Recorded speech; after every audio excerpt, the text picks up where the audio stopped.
Spahis. Ce qui les attire, c'est la vie nomade. Une vie ailleurs, sous d'autres horizons sans cesse, loin pour se sentir proche, sans doute parce qu'il faut passer bien des frontières pour rencontrer leurs lointains ancêtres. Si le mot Spahis puise ses racines dans le terme indo-persan Sipahi, c'est au service des Turcs, entre le XIVe siècle et jusqu'au déclin de l'Empire ottoman, que se sont distingués ces soldats à cheval. À la différence du Mamelouk, les Spahis sont des hommes libres qui ont choisi volontairement le métier des armes. En Afrique du Nord, à l'issue de la chute du pouvoir ottoman, une page pour eux se tourne, une autre s'ouvre, indissociable de la conquête puis de la colonisation française. Capitale de l'Afrique du Nord française, Alger-la-Blanche est bâtie en amphithéâtre au fond d'une vaste baie accueillant un navire. Les troupes françaises l'emportèrent le 4 juillet 1830.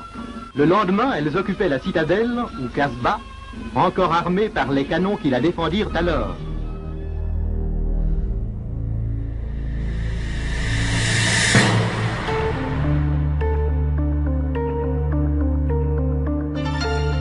Alger tombe en juillet 1830 et il apparaît tout de suite nécessaire de créer une troupe adaptée à ce pays. Il y a sur place des troupes turques et en octobre 1834, le général Clausel monte un premier régiment de cavalerie légère.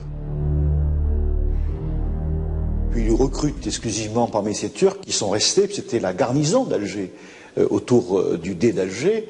Et il crée ce premier régiment de Spahis qui devient quand même rapidement régiment de l'armée régulière.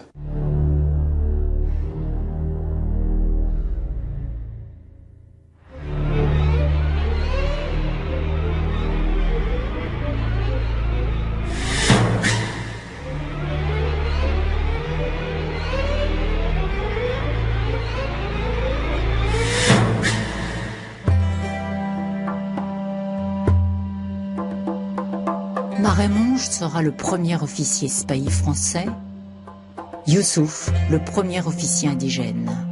Venu de Tunis proposer ses services d'interprète à la France, très proche des notables du pays, il sera l'homme incontournable, souvent aussi très contesté, qui attirera dans ce nouveau corps des cavaliers que la France veut dans ses rangs plutôt que de les avoir contre elle. C'est peut-être ce miracle de l'uniforme qui raccourcit pour les Spahis le long cheminement de l'histoire. Le Spahi d'aujourd'hui fait penser à Youssouf qui fut le véritable créateur des escadrons dont on devait voir plus tard les burnous rouges dans toutes les guerres françaises.